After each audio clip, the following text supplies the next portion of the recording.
Bonjour, dans cette vidéo, nous allons voir les différentes représentations graphiques en statistique de la classe de seconde. On connaît déjà le diagramme en bâton et le diagramme circulaire.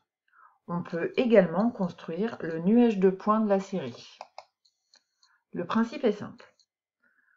Tout d'abord, on place les valeurs, ici les notes, en abscisse et les effectifs en ordonnée. Puis, pour chaque valeur, on place un point au niveau de l'effectif correspondant. Pour le 0, l'effectif étant 0, on met un point ici.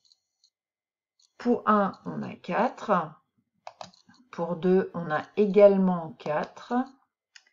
Et ainsi de suite. On obtient le graphique suivant. On peut également tracer un histogramme. Pour cela, les données sont regroupées en classes et on les écrit sous forme d'intervalles. Par exemple, l'intervalle 0,2 signifie que notre caractère prend sa valeur entre 0 et 2, 0 inclus et 2 exclus. Il a pour amplitude 2, ce qui signifie que la différence entre les deux bornes de notre intervalle est de 2.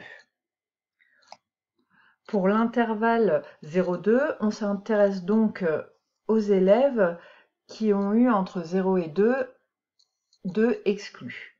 On a donc 0 élèves ayant eu 0 et 4 élèves ayant eu 1. Donc il y a 4 élèves qui ont eu entre 0 et 2, 2 exclus. On fait la même chose pour l'intervalle 2, 4. On prend donc les élèves qui ont eu 2 et 3, ce qui fait 6 élèves. Puis, on fait la même chose pour toutes les autres classes.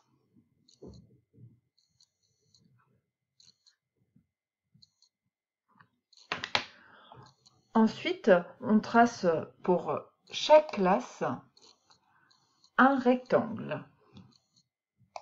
Donc, pour l'intervalle 0,2, on a un rectangle ayant pour effectif 4.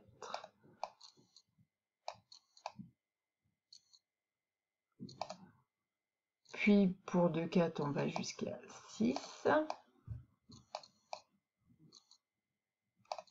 Et ainsi de suite.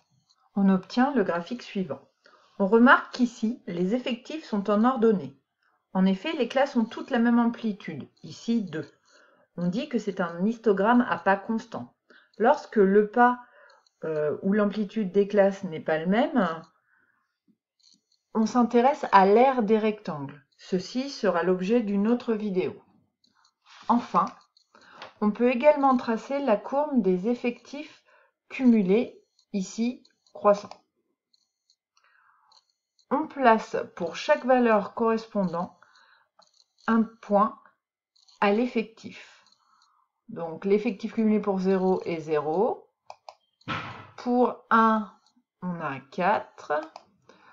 Pour 2, on a 8. Pour 3, on a 10. Pour 4, on a 13. Et on continue pour toutes les valeurs.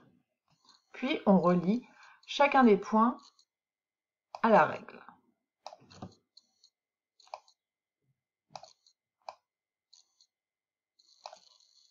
On obtient le graphique suivant.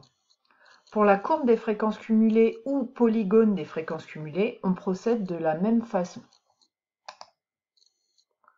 On remarque que la courbe des effectifs cumulés et celle des fréquences cumulées ont la même allure. Cette vidéo est terminée.